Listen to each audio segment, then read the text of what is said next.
What's up, guys? We're so happy to have you. This is another time for us to share or have this tech conversations with you guys. One of those times where we talk about something awesome, something good, something that's worth talking about in the tech space. Yeah. This is your boy Sai and my guy here, Chims. yeah. My guy, Chims, very important guy here at Tech Combo. We can't do anything without him. I mean, if you guys knew. Yeah. Okay, guys, like the CPU of Yeah. of- I don't like receiving flowers, you know what I mean? but it's good that you receive them. Yeah. We want us to bring CPU Yeah, I miss the CPU for work. flowers. I'm like Kings Daniel. You remember what he did when he came to Zambia? Flowers, no. Yeah. Flowers, that's million dama flowers. Like we received them yesterday. Yeah, he did. So you know when we are recording because he's just giving out a hint. Yeah, it's like the day. After the event. Right. Yeah. We're not here to talk about that. So today, guys, we're going to talk about something that's worth talking about, like I said, and today we're looking at cashless transport in Zambia. Yeah. What's stopping us as Zambia? So what do we mean when we say cashless transport in Zambia? I'm going to start. I'm not going to. I'm going to talk about it, what I Yeah. think it is, and then I'm going to hand over to you, James. Is that okay? Yeah, that's cool. Right. So I think myself, cashless transport in Zambia is, you know how we always pay. I'm going to explain my understanding with an example. Yeah. How we always use cash to pay for buses, especially. Yes. I'm not going to talk about Yango because there it's sort of cashless because people transfer money Through Airtel. through Airtel Money and all these other mobile money operators. Yeah. But with buses, especially, and I think buses, it's something that should be touched on a lot. And that is where we should sort of prioritize things when we talk about going cashless Yes. with transport payments in Zambia. Yeah. Because bus transportation is it's like it's what's been there since independence. Yeah. Yeah, Yango only came in now. These Ulendo, these Kuya guys, Yeah. they're just recent, and I think we're supposed to tackle it from there. So, what do you think yourself? What do you think cashless transport is? Yeah. So basically, I think the best example I can give is the tap and go system in Rwanda. I don't know. What? Okay, explain. I don't know what that is. I'm about to ask him. What's that? Yeah. So in Rwanda, they're using a system that's known as tap and go.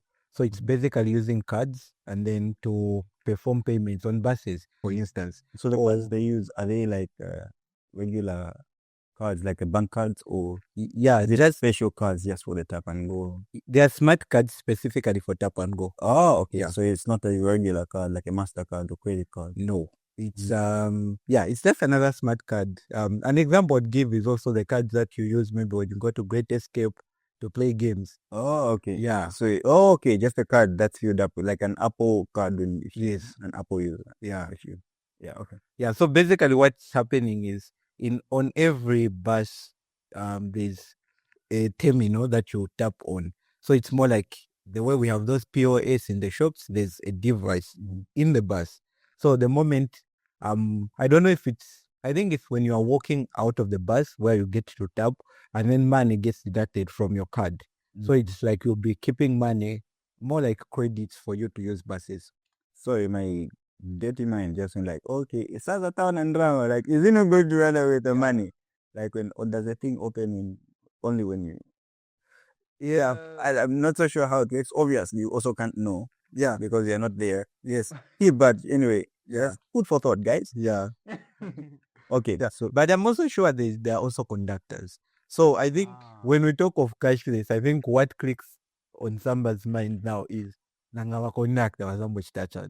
So if I don't think a driver can be much can control the entire bus, and that's where the bus conductor comes in. So instead of handling cash, they're able to control different aspects of the bus. So I think even the payment system is there to supervise. it's regulated by- Yeah. So if you don't pay, or they even help assist in case there is a person that is not able to pay. Even with cash, it may have run away with money at some point. He's your guy. Remember when you didn't cash up enough money? This is the one. No, that was high school days. Don't follow me. Anyway, that was high school days. Yeah, that's I think it was a thing. it was a Like, thing for high you don't have money because your parents have not given you, so you're like on a bus with other people, and then you're just like sitting at the back, not even like making eye contact. Yeah, dream my name. And then Like, yo, akambati kumbuyo ko kumbuyo shit, you're just like, yeah. because the one big mistake you won't want to make is just make eye contact. You make eye contact, it's like Apple. I think good. Apple, yeah, that same. Yeah. So okay, that's a good example. I think I understand now more clearly Yeah. how that works. I'm however concerned about, but you did mention that there is obviously a conductor there who's overseeing the whole point of sale system. Yeah. I think that's good. My concern is maybe, okay, if there's an error, how is it amended? I'll give an example. If maybe there's a shortage of money or The credit, card declines. yeah, the card declines because I do not have enough credit in it. What then happens? Do they give me a penalty fee? Do they put me in the negatives so that when I recharge or get more credits, it's in my negatives, and then eventually suspend the card so I'm not able to get on the transport? I think that's what they live with. That's a good thought. Yeah. So basically, I was watching a documentary by TRT World, and then the tap and go was just part of the segment. They were showing like technology in Rwanda. Like Rwanda is really doing well. Yeah, they were showing their drone delivery systems. Oh, Yeah, drones. They deliver with drones. Yes. So like their medical systems, usually maybe they're trying to transform some things. Medication? Yeah, they use drones to move to like hospitals from the suppliers and stuff like that. So they have got like this whole system, and then this was just part of the segment. So they didn't touch much on those kind of things, like when a card declines, and that's why initially it was quite general. Yeah, it was kind of general. So they were just like exposing the whole system and how it works. I still think that is how it works. If you guys know how it works, please let us know in the comment section. It might be something worth talking about in the next video. Yeah. So yeah, what do you think is the reality for us here in Zambia, the current reality of things? If you look at Yango, if you look at passes, do you think it's something that is possible? So is it something that we can achieve? That's your question. First, I don't want you to go deep with this one. Just be brief. Okay, in short, give me a 50. In fact, let me give you a percentage range. Between what's the probability of us making it possible right now? 1 to 100%. Give me a percentage. 1 to 100%. It's deep. I would say, okay, looking at how technology is being adopted by people in Zambia, I'm going to put it at maybe 40%. Yeah. Reasons being, I feel like when we talk of access to technology and systems, it's much centered around Lusaka and maybe the Copper Belt. So if we are looking at a countrywide adoption, we are still far. Yes. So what you're basically saying is there are places in Zambia that cannot really work that way.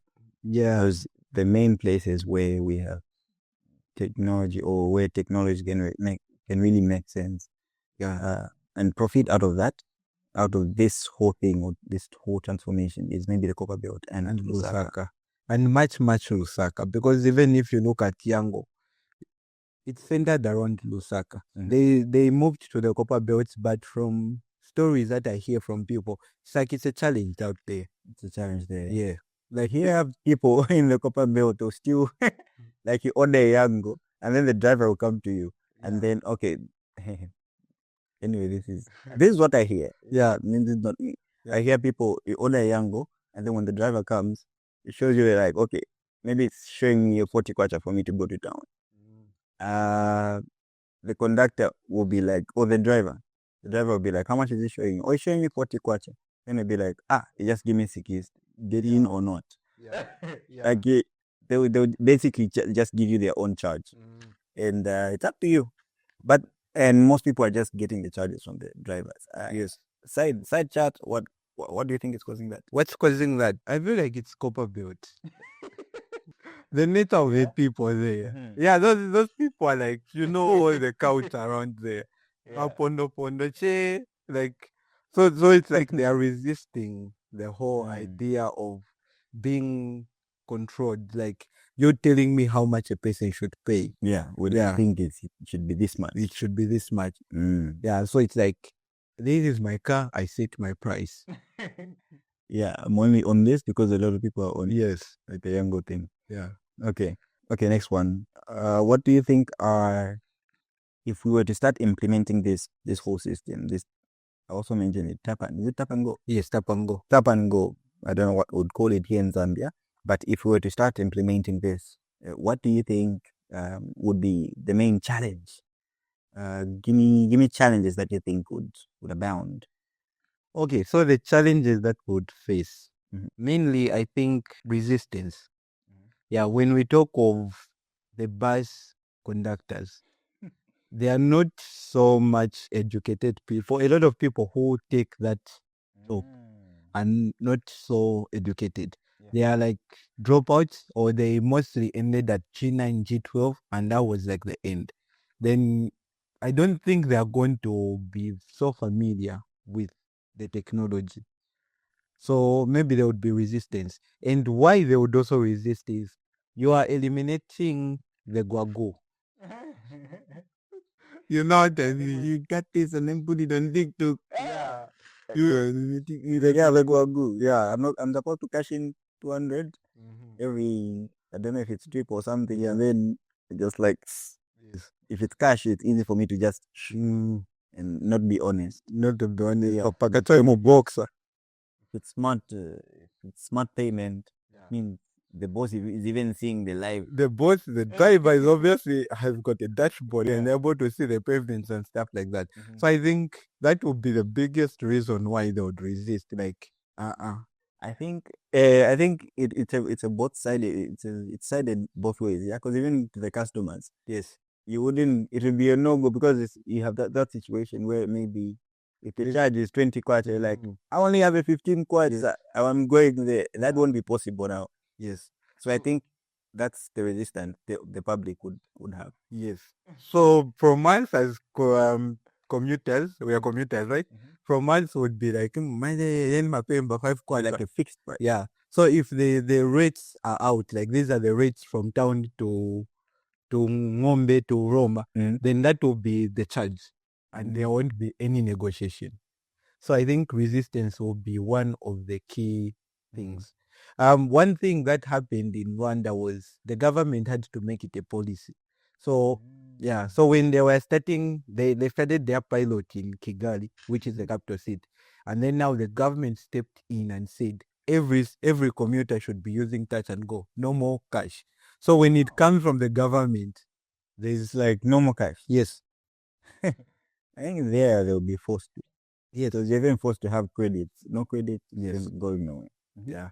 So if the government would step in and make it a policy, then people will have no choice but to say, okay, this is what the government has said, and let's go with it. Yeah. Okay. I think it would also, obviously, depending on the government in power and how they are really implementing these laws, if it should favor the people or not. Yes. Because we have people on the actual people working in the transport sector, again, buses.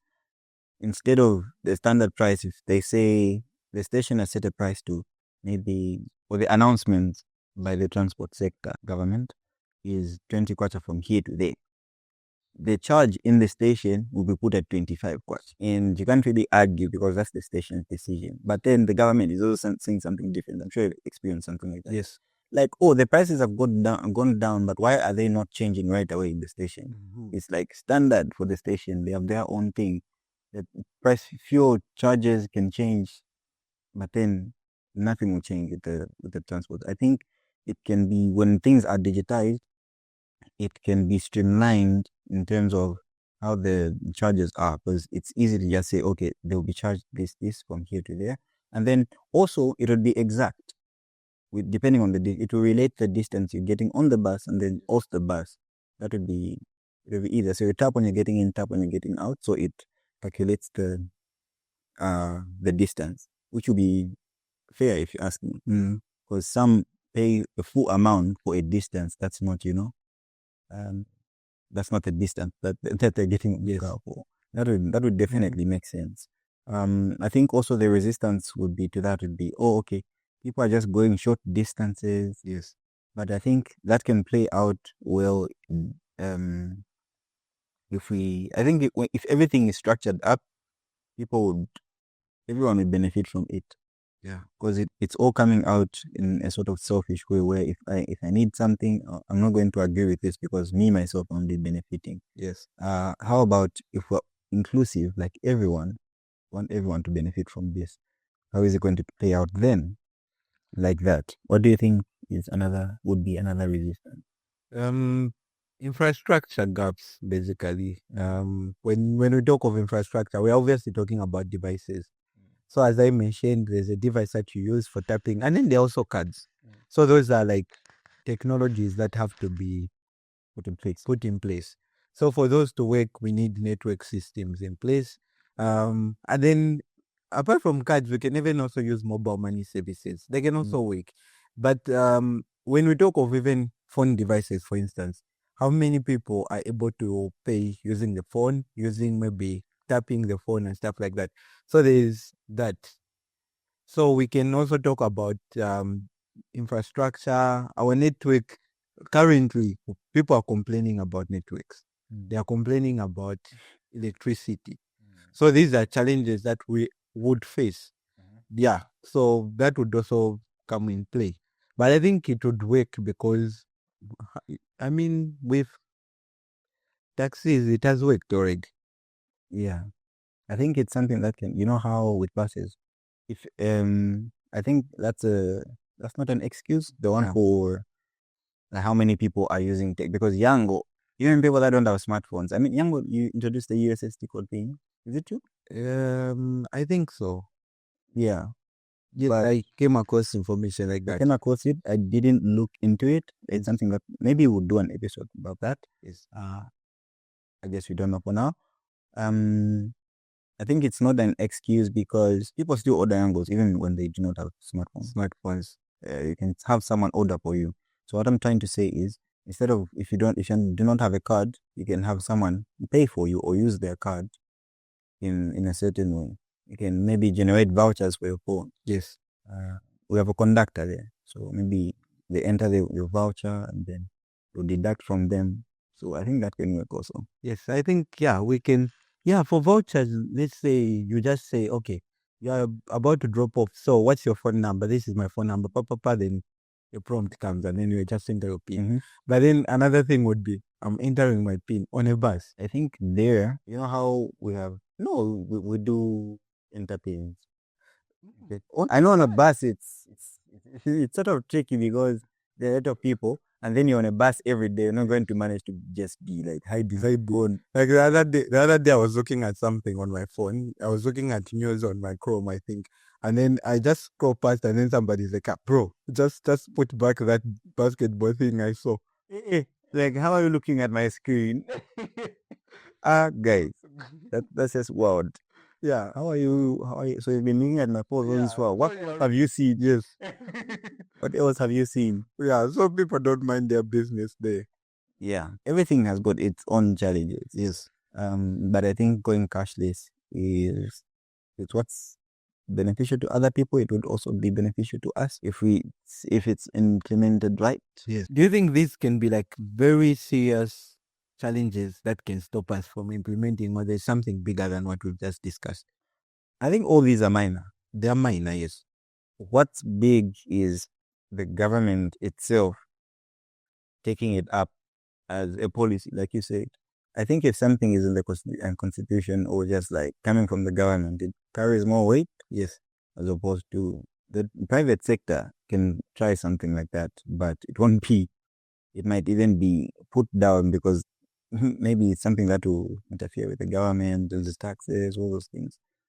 Maybe indirectly it might put down how the government is doing things. But if it's coming from the government, it would maybe play out right. Who knows? Maybe I know. But yeah, I think if it's set as a policy, nothing is stopping us because talk of equipment. I don't think the equipment is that expensive. Any person can, in the same way, any person can own a phone. I don't think that equipment is that expensive. Yeah, it's just the maybe the back end encrypting and just setting the system up. The actual equipment isn't that expensive because it's just what's at the point of sale. yeah. And if we're talking about payment systems, I think we have got good technology at the moment. Yeah, it's quite good. We're quite advanced. Yeah, no, yes. When it comes to payment systems, soon we are going to see like a lot of maybe even shops adopting cashless payment systems. So they already are. They are, but what I meant was the ones in our communities, the hood. Yeah, the hood. Yeah, they are already with Apple. They are. Yeah, I know it's not not there, and people are not appreciating it that much. But we're getting there. Right now, what's going on is you want to pay for something in a cashless way. They will tell you, pick up what you say. And a lot of these guys have adopted. They are now using agent lines. So if in case you are like, oh, can I pay through Airtel Money? They're like, okay, do a withdraw, a cash out. What's that meme I saw at anyway at traffic office now it's at traffic office and what I doing was statue withdrew. I laughed. Anyway, it's a nice country we live in. Yeah, we live in a nice country. Yeah. So, you guys, what do you think? Yeah, what do you think if we say what's hindering us from adopting cashless payments on bus systems? Let us know what you think, and then we might just talk about it more in depth in another video. So your feedback is very important to us. This is what we had prepared for you. It's something worth talking about, as you have heard. Something worth you commenting on. Something that people should see and should start thinking about, because other countries are implementing this, and these are things that are, in as much as they seem like they will take away jobs, they are actually streamlining the economy and making it a better place, and less chaotic place, a less chaotic place. Imagine inviting a person to Zambia and then they're like, there is the transport facility there, and then you have white people everywhere on buses now when you have that set up. But then if we're not able to bring in other people and just let them appreciate how good Zambia is a tourist attraction. Yeah. So we might as well be organized. It's not, yeah. I think then another positive, this can also save us. We can also use this to collect data, because when we talk of the transport sector, how do we collect data? How many people are moving? All that data can be collected just using the same system. Based on the payments, you can even know. Like, yeah. I think that data is collected right now, but it's not as accurate. It's because the data that's gotten maybe from the stations, the main station, is not what's going on the streets. Yes, on the streets, because you have a bus come in, then you have people. Maybe that bus won't even reach the station for them to get another report. Yeah. So the reports that are there right now, I think, are based off of how many buses are coming in and out of the station. Yes. And some buses don't reach the station. No. So I think the data is insufficient and will be definitely more accurate when we have such systems set in place. Once we have more data, it's easy to make accurate decisions that will benefit us. Yes, so we're making data-based decisions. But before we wind up, I want to ask you a question. When you go to Intercity, you want to go to Kitwe, for instance. I'll give an example, because recently we went to Kitwe to get a ticket for someone, and then we were told, we went to Intercity to get a ticket for someone, and then we were told the buses are full. Imagine driving all the way to Intercity only to be told the buses are full. And then, so now, what's stopping us from adopting systems where I can check for if their seats are available on the buses online, as well as even get a ticket online, and then just go to the station when the bus. and get on the bus and go? I think that's a nice question. Yeah. I think it deserves an episode of its own. Yes, it A does. video of its own. Yes. Perhaps should be the next one.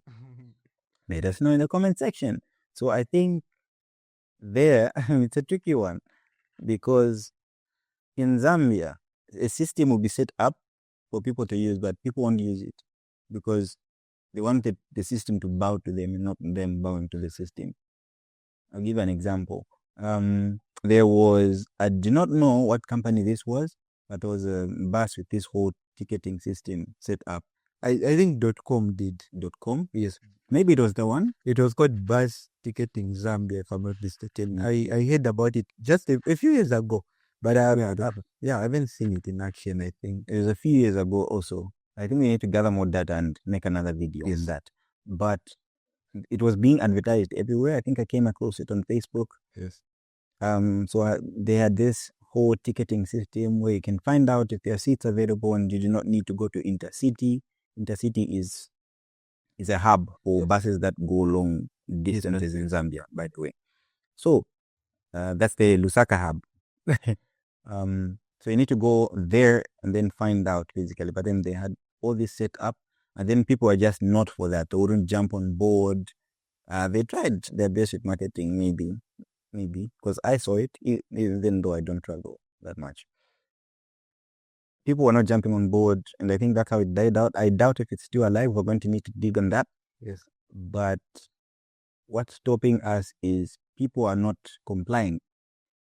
And yeah, they're not complying. For this one, we did not even need the government to make a policy for it because it can be done even in the private sector, just like, oh, okay, we have this, and this. So what you need to do is do this, and you're set. But then people, I just use like a tradition, it's like a culture. That's I need to go that side, buy a ticket, come back, just a piece of paper.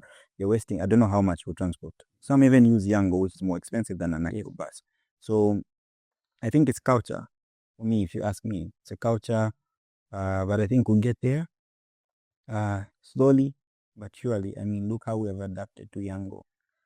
So as we wind up, I'm just going to say, we talked about these hindrances, and then we said they are like minor hindrances. I think so. The biggest hindrance to adopting technology and digital services is the people, the users. There are systems that have been introduced and that people have not jumped on board. Go to universities. A lot of universities in Zambia have got systems for payments, and you don't need to go to the accounts office. You can finish your entire degree, graduate without stepping a foot at the accounts office, but go to accounts offices. Queues. There are queues everywhere. Like, these are students. Students are supposed to be sharp. They passed GTRO for them to go to university. So they definitely know how to read, how to install an application, how to make payments online. So, and initially I was thinking these systems just suck when I was in school. Yeah. But then when I started analyzing the system we were using as an institution, I was like, no, this is not at fault. We are at fault. Yeah. The people. Because if you can jump on it, they also like make sure to make it better. Yes. So that it's, it's something that we do as a norm and not just power up. In queues, I mean, we even complain, Yeah. We even complain, no, I spent a whole day paying just for me to register for a caution, all these things. But it's up to us to think about, what's best. I like how now I was checking for the ECZ exams. I was making what's that? Getting results certified. Yes. This girl contacted me and said, I need to have my results certified. Yes. But then when I went to the office, they told me we are no longer doing it. Yes. Physically, you need to do it online. I was like, that's a step ahead, because then it used to be a process of going that side. Malay, Nikoja. Yeah. Hey, you might think people are getting analysis if you've got the analysis. Yeah. So it was a step ahead, if you ask me. I did the thing. I certified the results. It was like streamlined. It had these flaws. Obviously, the interface was bad, but anyway, it worked. If it works, don't touch it. Don't touch it. I was just like, okay, I'm not going to critique here. It's done its job. I got the results certified. I downloaded the PDF and then sent them over to the girl that needed assistance. But yeah, that was a win. If we can jump on board that way, and if the people also implementing, like, can also like just put the people in a corner. No, we are not doing this Unless it's one line. unless it's. And you've even reminded me of voter registration. Yeah. Like I remember in 2021, registered online, just went there to get a card. Mnacha online bwelano kukulbenda line taenda langeni. And then you're coming out, people, boom, like all these people never want to do it physically. ask your son to do it for you. Anyways, we are the problem. Yeah, the problem. It's like girls in relationships and want to break up. Yeah, it's not you, It's me. So I think tech companies have tried. They are Yeah. trying. They are trying, so we can't blame it on them all the time. Yeah. It's us. We are the problem. So, anyways, this is why we even have the tech convo, trying to spread, trying to promote tech in Zambia and create more content so that people now get to a point where they're loving tech and they want to use tech. Yeah. Yeah. We're basically providing knowledge for you guys. If you want this thing to continue, it's continuing. With it or without, just jump on board, guys. Let's spread the and make the spread the news. Yeah. And make the tech let's just make tech readily available for everyone. Make everyone enjoy tech. Yeah. Yeah, not make parents, take those self. I mean, people are supposed to be conversant with tech. Anyway, thank you guys for watching this episode. It's been nice having you. Thank you for sticking around. If you have any questions, please do reach out from the comment section. Message us if you are seeing this on another platform apart from YouTube. And from me, your boy Sai, or your man Sai, I've got a beer. And my co-host here, Chims. It's been good. Yeah. Thank you. Thank you. Peace out.